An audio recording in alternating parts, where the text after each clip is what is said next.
Acapulco está al borde de la crisis humanitaria.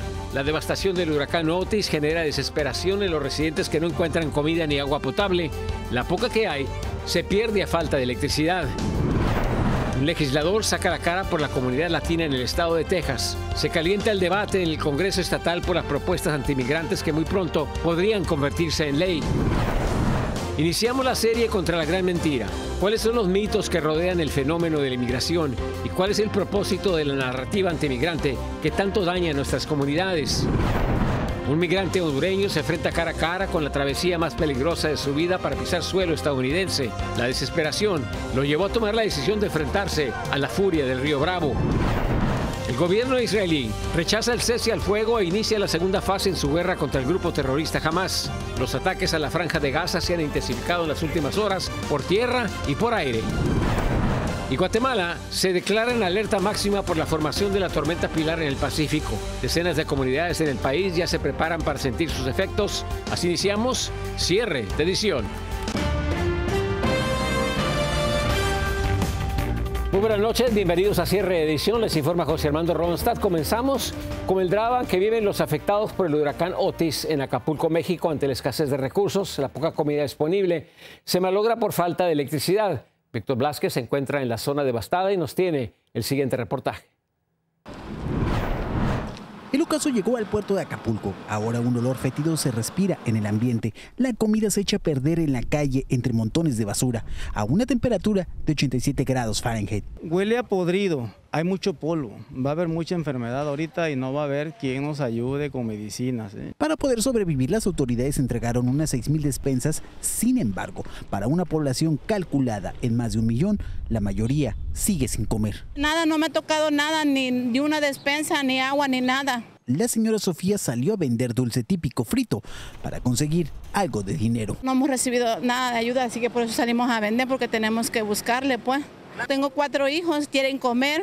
A pesar del llamado a comprar, hay quienes prefieren seguir en el ayuno por temor a enfermar. Es algo apocalíptico lo que estamos viviendo. Miles y miles de habitantes de Acapulco están expuestos a las enfermedades. Claro que sí, todos tenemos miedo a enfermarnos porque ante una situación de estas, ¿a dónde vamos a recurrir? Acapulco quizás sufrió un impacto entre los 10,000 y 15,000 millones de dólares en pérdidas, según modelos económicos de desastres de aseguradoras. Pero eso no es todo. Habrá más, porque la temporada alta de turismo en la región es de los últimos días de octubre de 2023 hasta marzo de 2024. Y empieza a haber más fuentes de empleo, más movimiento, pero ahorita desgraciadamente por la situación en que nos encontramos, el mal momento, se ve muy lejos eso. Esta solía ser una plaza en donde las personas llegaban a bailar y se podían bolear los zapatos. Aquí quedó la muestra. Pero aquí las cosas no van bien. De limpieza, el olor comienza a ser realmente insoportable. En Acapulco, Guerrero, Víctor Blázquez, Noticias, Estrella TV. En México, decenas de migrantes están dispuestos a ayudar en la reconstrucción del puerto de Acapulco después del paso del huracán Otis. Los migrantes varados en Tapachula, Chiapas, realizaron una vigilia para recordar a las víctimas del huracán y para hacer una petición al gobierno del presidente mexicano Manuel Andrés López Obrador para que les permita trabajar en las labores de limpieza de los pueblos afectados de Guerrero a cambio de que se les otorguen visas humanitarias. Estamos dispuestos a demostrarle a México que somos personas trabajadoras y queremos echarle la mano y lo sentimos y somos personas y vamos con todo allá. En nombre de Dios, pues que todo va a salir bien y pues la caravana vamos con Dios también y todos vamos unidos y si pues nos dan el permiso, pues vamos a ayudar con todas las fuerzas que tenemos, porque también las mujeres podemos, no hombres. Entre los migrantes se encuentran albañiles, maestros de obra, técnicos, soldadores, mecánicos y campesinos que desean solidarizarse y luego seguir su paso hacia Estados Unidos. Y recientemente el estado de Texas puso sobre la mesa varias propuestas de leyes antimigrantes y en medio de una Cámara de Representantes dividida han aprobado varias medidas. Una de ellas les otorgaría al Departamento de Policía el poder de decidir si una persona es o no es indocumentada. Dayanis López con los detalles. Dayanis, buenas noches. José, muy buenas noches. Esta propuesta de ley HB4, además de criminalizar el cruce de migrantes, daría todo el poder a policías para deportar personas, por lo que hizo estallar los ánimos en el Capitolio de Texas, donde legisladores demócratas hispanos trataron de defender a su comunidad e impedir la aprobación de esta controversial medida.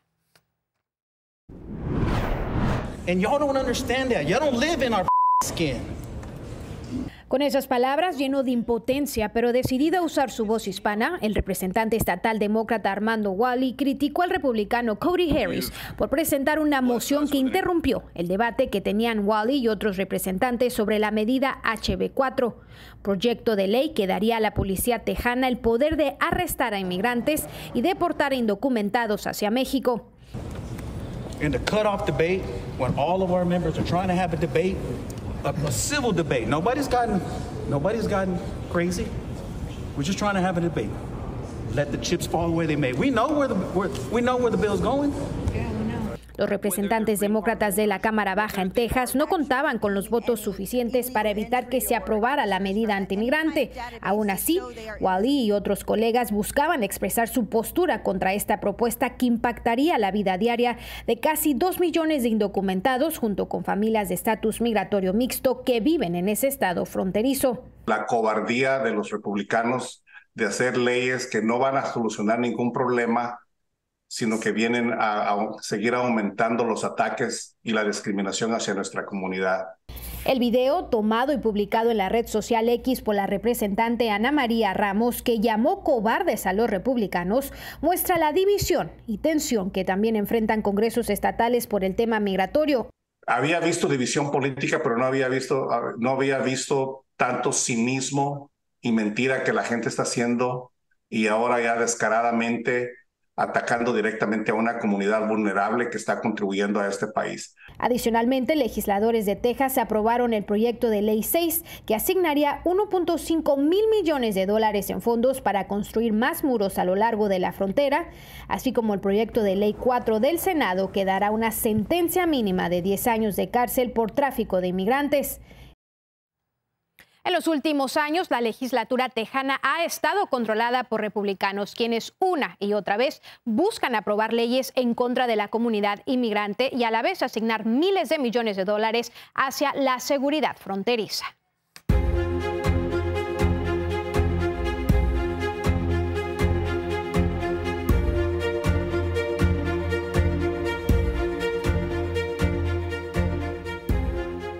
Este mes Noticias, Estrella TV y su noticiero nacional Cierre Edición, nos comprometemos a identificar y denunciar por qué existe y se promueve una narrativa antimigrante, tanto en el campo político como en distintos medios de comunicación y plataformas sociales. ¿Quiénes son los promotores de los prejuicios antimigrantes? ¿Qué hay detrás de las declaraciones despectivas promulgadas por servidores públicos como los gobernadores Greg Abbott de Texas y Ron DeSantis de Florida, entre muchos otros más? Noticias Estrella TV presentará en todos sus programas informativos durante todo el mes de noviembre una serie de segmentos de investigación contra la gran mentira. Informes que ayuden a desenmascarar narrativas que van desde la llamada gran teoría del reemplazo, el embuste de la frontera abierta y el perpetuo engaño de un muro impenetrable, hasta la indignante representación del inmigrante como traficante de drogas o invasores que tienen bajo asedio a este país, robando empleos a la población blanca y beneficiándose de programas públicos o cometiendo crímenes. Frank Del Olmo escribió en un editorial publicado por el LA Times, y cito, «El verdadero problema es la explotación humana, no el movimiento de personas de un lado a otro a través de la frontera. La inmigración ha estado ocurriendo durante más de un siglo, no ha habido grandes daños ni para México ni para los Estados Unidos», concluyó. La gran verdad es que tanto México como Estados Unidos se han beneficiado económicamente. Estudios y encuestas subrayan una y otra vez que los inmigrantes y la inmigración benefician en grande a Estados Unidos, a nuestras comunidades y a la economía de este país. Históricamente, los fuertes pilares del éxito de esta nación han sido forjados por quienes en busca de una vida mejor abandonan todo para contribuir con su trabajo a este país de inmigrantes. Nuestros corresponsales presentarán reportajes que aborden la realidad del diario vivir en la frontera, las historias de quienes buscan una mejor vida y el inhumano trato que reciben de quienes solo tienen intereses escondidos. Presentaremos perfiles históricos y actuales de los responsables que toman provecho de la narrativa que demoniza a nuestra comunidad hispana, ya sean políticos, organizaciones o figuras mediáticas. Nuestra misión periodística es reducir la brecha informativa entre la gran mentira y la gran verdad, con la fiel convicción que la discriminación y el racismo bajo ninguna circunstancia se justifican. Y precisamente empezamos esta serie de reportajes mostrándole más del lado humano del fenómeno migratorio. Hay miles de historias con los migrantes que llegan a la frontera. Tal es el caso de Daniel Sosa, un inmigrante hondureño quien se arrojó al río Bravo y casi se lo lleva la corriente. Nuestro corresponsal Efraín González, desde Piedras Negras, Coahuila, nos tiene su historia. Daniel Sosa y su compañero Brian son los primeros en llegar caminando a Piedras Negras, Coahuila, de un gran grupo de migrantes que subió al tren el fin de semana en Nuevo León. Conforme se han acercado a la frontera, los peligros en el camino han aumentado. Nos bajaron ayer del tren ahí en Macloa. Habían como unas 50 mujeres y todas traían niños. Y nos metieron para el desierto y salimos como en 5 horas de ahí. Daniel salió hace 5 meses de su natal Honduras, donde se dedicaba a la venta ambulante de ropa para proveer a sus 5 hijos y su esposa Doris, quien no lo ha dejado de alentar en todo su trayecto. Que gracias a Dios estamos bien y que pronto nos vamos a volver a ver, en nombre de Dios. Sí, en comunicación, sí. ¿Por teléfono? Sí. ¿Lo está haciendo esto por sus hijos? Sí, hombre. Acompañamos a Daniel hasta la casa del migrante en Piedras Negras. Conmovido, muestra las únicas pertenencias que lo acompañan, un pañuelo y una playera con la que prometió a su esposa que cruzaría a Estados Unidos. Que me prometí que la iba a entrar con ellos hasta allá. ¿Te la regaló tu esposa? Sí, ya está mi madre, la toallita con la que venía todo el camino. Al día siguiente atestiguamos el momento en que Daniel cruzó en caravana junto a cientos de migrantes el río Bravo. Llevaba puesta la playera de dibujos animados que le regaló su esposa.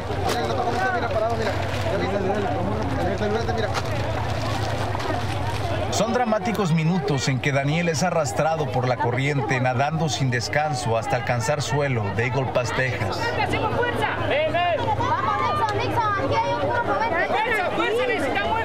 Exhausto, se hinca y rompe en llanto antes de entregarse a la patrulla fronteriza. El plan de Daniel era conseguir una cita de asilo mediante CBP One, pero la desesperación lo hizo unirse a los cruces masivos por el río Bravo, quedando internado en los centros de procesamiento de Border Patrol. Desde Piedras Negras, Coahuila, Efraín González, Noticias de Estrella TV. Mañana continuamos con los reportajes contra la gran mentira, cómo ha cambiado el sistema migratorio a través de los años en Estados Unidos, qué ha cambiado desde la entrada de millones de migrantes por Ellis Island hace varias décadas a los miles que ahora tratan de buscar una mejor vida por la frontera con la República Mexicana. Un reportaje especial de Alfredo Miranda. Mañana aquí en su Noticiero Nacional, cierre de edición. Una breve pausa y regresamos con mucho más.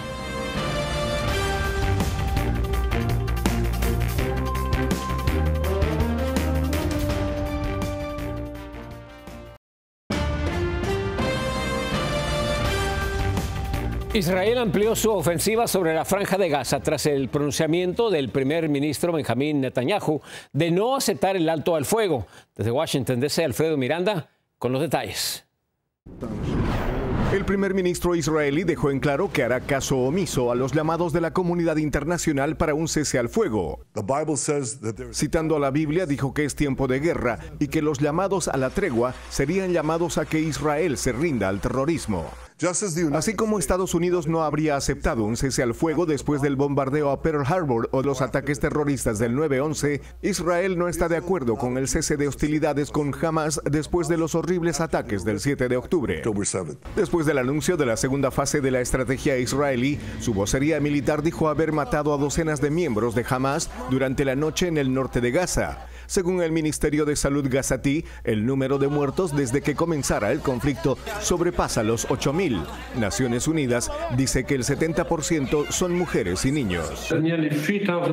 Casi 3.200 niños han sido asesinados en Gaza en solo 3 semanas. Esto supera el número de niños asesinados anualmente en las zonas de conflicto del mundo desde 2019. Esto no puede ser un daño colateral.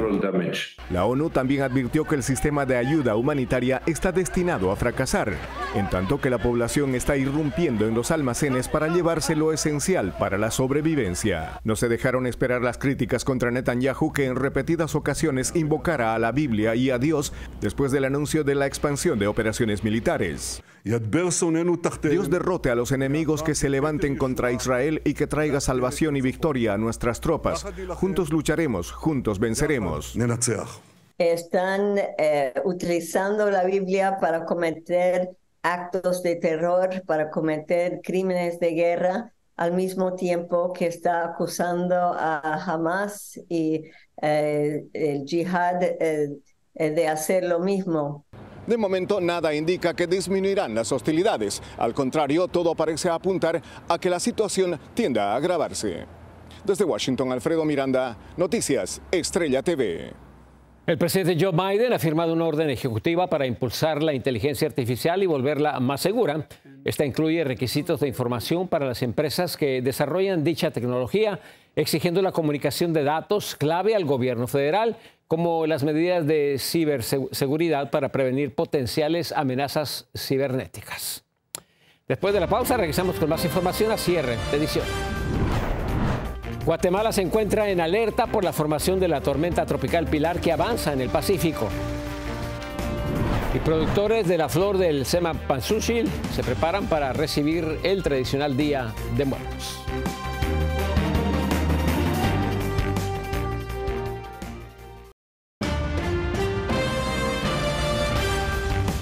En Guatemala, las autoridades se mantienen en alerta por la tormenta tropical Pilar en el Pacífico, que sigue ganando fuerza en las últimas horas y que ya empezó a generar fuertes vientos y lluvia. José Flores nos tiene imágenes y detalles. Las autoridades guatemaltecas emitieron una alerta naranja en todo el país por la formación de la tormenta Pilar, que tomó mucha fuerza en las últimas horas y ya empezó a generar daños en la costa con Honduras y El Salvador, luego de generar fuertes lluvias que han producido deslaves y el desbordamiento de algunos ríos. Que se continúa con el monitoreo de la tormenta tropical Pilar. El INSIBUME hace saber que los mayores acumulados de lluvia podrían presentarse principalmente en las regiones del Pacífico. Los expertos en este tipo de fenómenos naturales proyectan su preocupación, ya que temen de que la tormenta, la cual inicialmente se formó como depresión tropical, se siga fortaleciendo en las próximas horas y genere enormes daños tanto en Guatemala como en la costa con Honduras y El Salvador. Se espera a nivel de pronóstico que pueda acercarse a nuestro país, pero principalmente acercarse a las costas salvadoreñas, en donde por cercanías podríamos tener influencias de este fenómeno. Debido a este fenómeno natural, las lluvias se han incrementado en las últimas horas en distintos lugares del país y en las fronteras con El Salvador y Honduras, por lo que en varias comunidades los ríos se han desbordado y varios poblados han quedado afectados por las fuertes correntadas de agua que han destrozado lo que han encontrado a su paso. Las autoridades le han hecho un llamado a las personas que viven cerca de ríos y de montañas que se alejen y busquen un albergue, ya que las lluvias se incrementarán en las próximas horas. En Guatemala, José Flores, Noticias Estrella TV. México se prepara en grande para celebrar el tradicional Día de Muertos y los productores de la emblemática y bella flor de cempasúchil trabajan a máxima capacidad para llevar esta flor a todos los rincones de la República Mexicana. Oscar Pantoja, desde Michoacán, nos tiene imágenes y detalles. Así son los campos michoacanos donde nace la flor de cempasúchil, que tendrá la tarea de pintar de múltiples colores las tumbas en esta noche de muertos. Más de 800 toneladas de flores de cempasúchil, pie de león y el rosiblanco de la flor de nube se comercializarán en más de 350,000 manojos. Tenemos bastante flor, de toda. Ahora sí tenemos de nube blanca, nube morada, pata de león, cempasúchil, pues es la mera principal, la que adorna la tumba.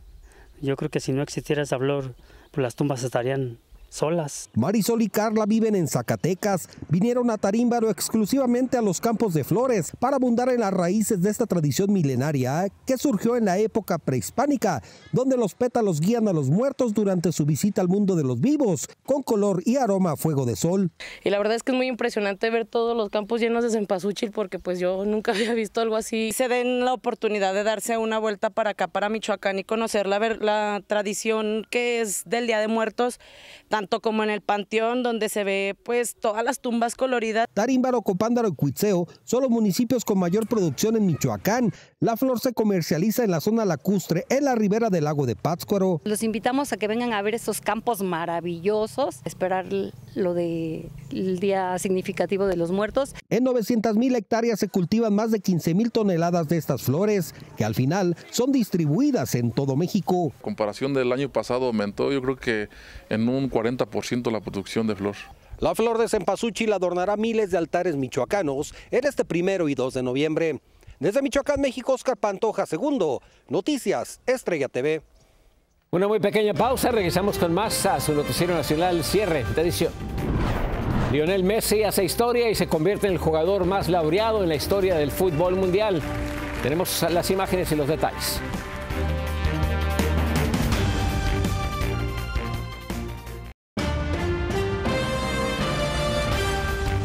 La estrella del fútbol mundial, Lionel Messi, sigue haciendo historia al conseguir su 8º Balón de Oro.